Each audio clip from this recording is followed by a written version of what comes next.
Welcome back to VTU prep point. ಈ ವಿಡಿಯೋದಲ್ಲಿ ನಾವು Fibonacci series up to N terms ತನಕ ಯಾವ ರೀತಿ ಫೈಂಡ್ ಔಟ್ ಮಾಡೋದು ಅಂತ ಹೇಳಿ ನೋಡೋಣ. ಫಸ್ಟ್ ಈಗ ನಾವು ಎನ್ ಅನ್ನೋ ಒಂದು ವೇರಿಯಬಲ್ ಅಲ್ಲಿ int of input enter number of terms ಅಂತ ಹೇಳಿದ್ರೆ ನಾವು ಯೂಸರ್ ಇಂಟರ್ಫೇಸ್ ಅಲ್ಲಿ ಈಗ ನಾನು ಈ ಪ್ರೋಗ್ರಾಮ್ ನ ರನ್ ಮಾಡ್ತೀನಿ ಅಂತ ಹೇಳಿದ್ರೆ ಎಂಟರ್ ನಂಬರ್ ಆಫ್ ಟರ್ಮ್ಸ್ ಅಂತೇಳಿ ಬರ್ತಾ ಇದೆ. ಈ ರೀತಿ ಡಿಸ್ಪ್ಲೇ ಆಗೋದಕ್ಕೋಸ್ಕರ ಯೂಸರ್ ಇಂದ ನಾವು ವ್ಯಾಲ್ಯೂನ ಅಕ್ಸೆಪ್ಟ್ ಮಾಡೋದಕ್ಕೋಸ್ಕರ ಈ ತರ ತಗೊಳ್ಳೋದು. ನೆಕ್ಸ್ಟ್ ಈಗ ನಾನು ಫಸ್ಟ್ ಅನ್ನೋ ವೇರಿಯಬಲ್ಗೆ ಝೀರೋನ ಅಸೈನ್ ಮಾಡಿದ್ದೀನಿ ಅಲ್ವಾ. ಸೆಕೆಂಡ್ ಅನ್ನೋ ವೇರಿಯಬಲ್ ಅಲ್ಲಿ ಒನ್ ಅನ್ನ ಅಸೈನ್ ಮಾಡಿದ್ದೀನಿ. ನನಗೆ ಫಿಬೊನಸಿ ಸೀರೀಸ್ ಪ್ರಿಂಟ್ ಆಗ್ಬೇಕು. ಅದಕ್ಕೋಸ್ಕರ ನಾನು ಫಾರ್ ಲೂಪ್ ಅನ್ನ ಯೂಸ್ ಮಾಡಬೇಕು. ಫಾರ್ ಐ ಇನ್ ರೇಂಜ್ ಅದ್ರೊಳಗಡೆ ನಾವು ಯೂಸರ್ ಯಾವ ನಂಬರ್ನ ಕೊಡ್ತೀವಿ ಅಲ್ಲಿ ತನಕ ಆ ಇಂಡೆಕ್ಸ್ ಏನಾಗಿರುತ್ತೆ ಐ ಅಂತ ಹೇಳಿದ್ರೆ ಇಲ್ಲಿ ಇಂಡೆಕ್ಸ್ ಅದು ಐ ಏನಾಗಿರುತ್ತೆ ಆ ವ್ಯಾಲ್ಯೂ ಯೂಸರ್ ಯಾವ ವ್ಯಾಲ್ಯೂ ಕೊಟ್ಟಿರ್ತಾರೋ ಅಲ್ಲಿ ತನಕ ಬರುತ್ತೆ.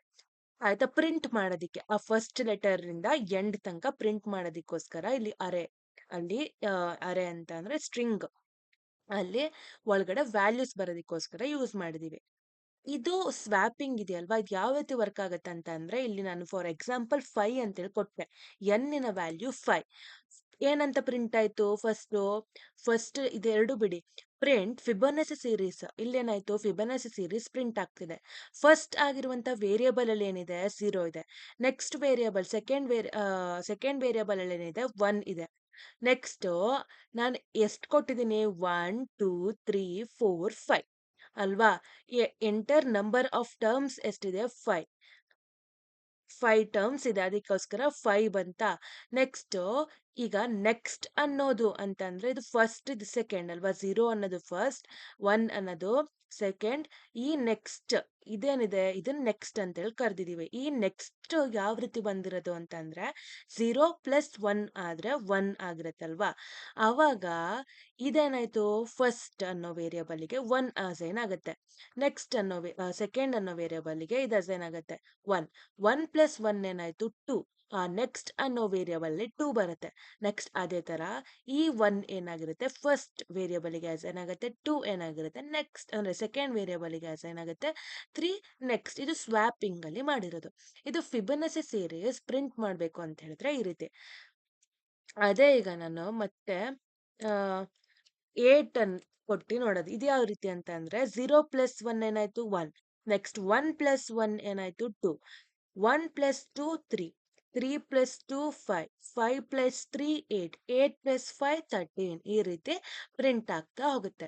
ಈಗ ನೆಕ್ಸ್ಟ್ ನಾವು ಯಾವುದು ಪ್ರಾಬ್ಲಮ್ ಅಂದ್ರೆ ಯಾವ ಪ್ರೋಗ್ರಾಮ್ ತಗೊಳೋಣ ಅಂತ ಅಂದ್ರೆ ಈಗ ಒಂದು ಇಂಟೀಜರ್ ವ್ಯಾಲ್ಯೂನ ಯೂಸರ್ ಇಂಟರ್ಫೇಸ್ ಇಂದ ತಗೊಳ್ಬೇಕು. ಅದು ಪಾಸಿಟಿವ್ ನೆಗೆಟಿವ್ ಅನ್ನೋದಕ್ಕೆ ಏನ್ ಮಾಡ್ತೀವಿ, ಈಗ ಪಾಸಿಟಿವ್ ನಂಬರ್ಸ್ ಅಂತ ಹೇಳಿದ್ರೆ ಏನು, ಆ ನಂಬರ್ ಗ್ರೇಟರ್ ದೆನ್ 0ಕ್ಕಿಂತ ಗ್ರೇಟರ್ ಆಗಿತ್ತು ಅಂತಂದ್ರೆ ಅದು ಪಾಸಿಟಿವ್ ನಂಬರ್ ಆಗಿರುತ್ತೆ. ಲೆಸರ್ ದೆನ್ 0 ಅಂದ್ರೆ ಗ್ರೇಟರ್ ದೆನ್ 0 ಆಗಿದ್ದಿಲ್ಲ ಅಂತಂದ್ರೆ ಆಬ್ವಿಯಸ್ ಲೆಸ್ ಆಗಿರುತ್ತೆ. ಅದರ್ ದೆನ್ ಗ್ರೇಟರ್ ದೆನ್ 0 ಆಗಿಲ್ಲ ಅಂತಂದ್ರೆ ಆಬ್ವಿಯಸ್ ಆಗಿ ನೆಗೆಟಿವ್ ಆಗಿರುತ್ತಲ್ವಾ. ಅದಕ್ಕೆ ಒಂದು ಪ್ರೋಗ್ರಾಮ್ ಎನ್ ಒಳಗಡೆ ನಾನು ಒಂದು ಇಂಟೀಜರ್ ವ್ಯಾಲ್ಯೂ ನ ಅಕ್ಸೆಪ್ಟ್ ಮಾಡ್ಕೊಂತೀನಿ. ಆ number if else conditional statement ನ ಯೂಸ್ ಮಾಡ್ಕೊಳ್ತಾ ಹೋಗ್ಬೇಕು. ಈಗ ಒಂದು ನಾನು ಯೂಸರ್ ಇಂಟರ್ಫೇಸ್ ಇಂದ ಕೊಟ್ಟಿರುವಂತ ಒಂದು ನಂಬರ್ ಏನಾದ್ರೂ ಗ್ರೇಟರ್ ದನ್ 0 ಆಗಿತ್ತು ಅಂತಂದ್ರೆ ಪಾಸಿಟಿವ್ ಅಂತೇಳಿ ಪ್ರಿಂಟ್ ಮಾಡ್ಬೇಕು. ಅಕಸ್ಮಾತ್ ಅದು ಗ್ರೇಟರ್ ದನ್ 0 ಆಗಿದ್ದಿಲ್ಲ ಎಲ್ಸ್ ಉಳ್ದಿದ್ದ ಎಲ್ಲಾ ನಂಬರ್ನು ಕೂಡ ನೆಗೆಟಿವ್ ಅಂತೇಳಿ ತಗೊಳ್ಬೇಕು. ಹ್ಮ್ ಈಗ ಎಂಟರ್ ಒಂದು ನಂಬರ್ 4 ಅಂತೇಳಿ ಕೊಟ್ಟೆ, ಅದು ಪಾಸಿಟಿವ್ ಆಯ್ತು. ಅದೇ ಈಗ ನಾನು -3 ಇದೇನಾಗಿರುತ್ತೆ ಇದು ನೆಗೆಟಿವ್ ನಂಬರ್ ಆಗಿರುತ್ತೆ. ನೆಕ್ಸ್ಟ್ ಏನಂತ ಹೇಳಿದ್ರೆ ಈಗ ಯಾವಾಗ ನಾವು ಒಂದು ನಂಬರ್ನ ಆಡ್ ಮತ್ತೆ ಈವನ್ ಅಂತ ಹೇಳಿ ಕರಿತಾ ಹೋಗ್ತೀವಿ.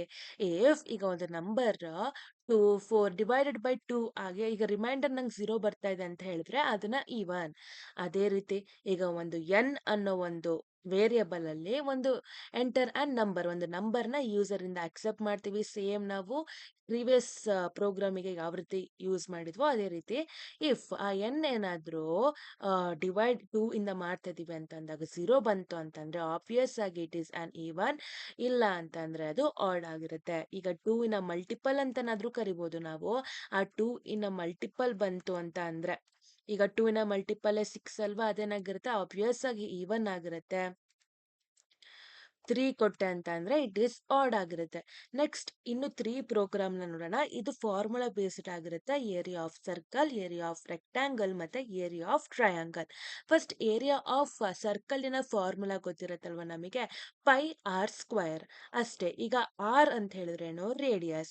ಅದಕ್ಕೆ ರೇಡಿಯಸ್ ಅನ್ನೋ ಒಂದು ವೇರಿಯಬಲ್ ಅಲ್ಲಿ ನನಗೆ ರೇಡಿಯಸ್ ವ್ಯಾಲ್ಯೂ ಬೇಕು. ಆಯ್ತಾ? ಅದೇನಾಗಿರ್ಬೇಕು? ಇಂಟಿಜರ್ ಅಲ್ಲಿ ಇರಬೇಕು. ಅದೇ ಈಗ ಲೆಂತ್, ಬ್ರೆಡ್ತ್, ಹೈಟ್ ಇದೆಲ್ಲ ಏನಾಗಿರುತ್ತೆ? ಫ್ಲೋಟಿಂಗ್ ಪಾಯಿಂಟ್ ಅಲ್ಲಿ ಇರುತ್ತೆ. ಏರಿಯಾ ಫಾರ್ಮುಲಾ ಏನು? Pi r square. ಆ ಪೈ ಆರ್ ಸ್ಕ್ವೇರ್ ಅಲ್ಲಿ ಪೈನ ವ್ಯಾಲ್ಯೂ ನಾವೇ ಡಿಕ್ಲೇರ್ ಮಾಡಬೇಕು. 3.142. ಆಮೇಲೆ ಏನಾಗಿರ್ಬೇಕು? ಏರಿಯಾ ನಾವು ಪ್ರಿಂಟ್ ಮಾಡಿದ್ರೆ ಆ, ಈಗ ರೇಡಿಯಸ್ 3 ಅಂತೇಳಿ ಕೊಟ್ಟೆ ಅಲ್ವಾ? 28.278 ಬಂತು ರೇಡಿಯಸ್ಸಿನ ವ್ಯಾಲ್ಯೂ. ನೆಕ್ಸ್ಟ್ ಅದೇ ರೀತಿ ರೆಕ್ಟಾಂಗಲ್ ಮತ್ತೆ ಯಾವ್ದ್ರದ್ದು ಟ್ರಯಾಂಗಲ್ದು ನೋಡೋಣ. ಆಯ್ತಾ? ಈಗ ರೆಕ್ಟಾಂಗಲ್ ಅಂತ ಹೇಳಿದ್ರೆ ಲೆಂತ್ ಇಂಟು ಬ್ರೆಡ್ತ್ ಅದ್ರದ್ದು ಫಾರ್ಮುಲಾ. ಇದ್ರೊಳಗಡೆ ಲೆಂತ್ ಇಂಟು ಬ್ರೆಡ್ತ್ 2 ವೇರಿಯಬಲ್ ನ ಡಿಕ್ಲೇರ್ ಮಾಡೋಣ. ಒಂದು ಲೆಂತ್, ಆ ಲೆಂತ್ ಅಲ್ಲಿ ಲೆಂತಿನ ವ್ಯಾಲ್ಯೂ ಸ್ಟೋರ್ ಆಗ್ತಾ ಇರುತ್ತೆ. ಬ್ರೆಡ್ತ್ ಅಲ್ಲಿ ಬ್ರೆಡ್ತಿನ ವ್ಯಾಲ್ಯೂ. ಇಲ್ಲಿ ಡೇಟಾ ಟೈಪ್ ಯಾವ್ದಾಗಿರುತ್ತೆ? Float data point data type ಆಗಿರುತ್ತೆ. ಫಾರ್ಮುಲಾ ಏನು? Area is equal to length into breadth.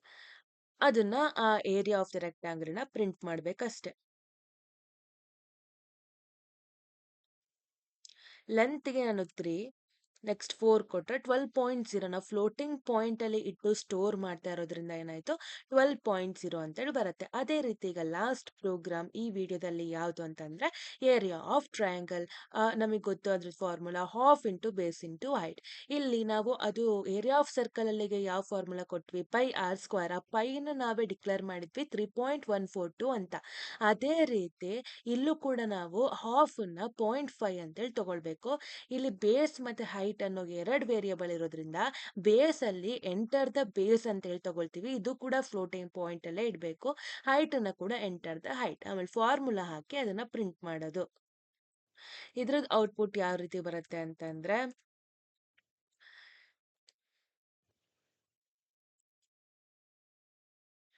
9.35. Next ವಿಡಿಯೋದಲ್ಲಿ ನೆಕ್ಸ್ಟ್ 5 ಪ್ರೋಗ್ರಾಮ್ಸ್ನ ನೋಡ್ತಾ ಹೋಗೋಣ. ಇದ್ರೊಳಗಡೆ ಫಿಬೊನಾಸಿ ಸೀರೀಸ್ ನೋಡಿದ್ವಿ, ಒಂದು ಇಂಟೀಜರ್ ಪಾಸಿಟಿವ್ ನೆಗೆಟಿವ್, ಒಂದು ಗಿವನ್ ನಂಬರ್ ಈವನ್ ಆಡ, ಆಮೇಲೆ 3 ಫಾರ್ಮುಲಾ ಬೇಸ್ಡ್ ಪ್ರೋಗ್ರಾಮ್ಸ್ನ ನೋಡಿದ್ವಿ.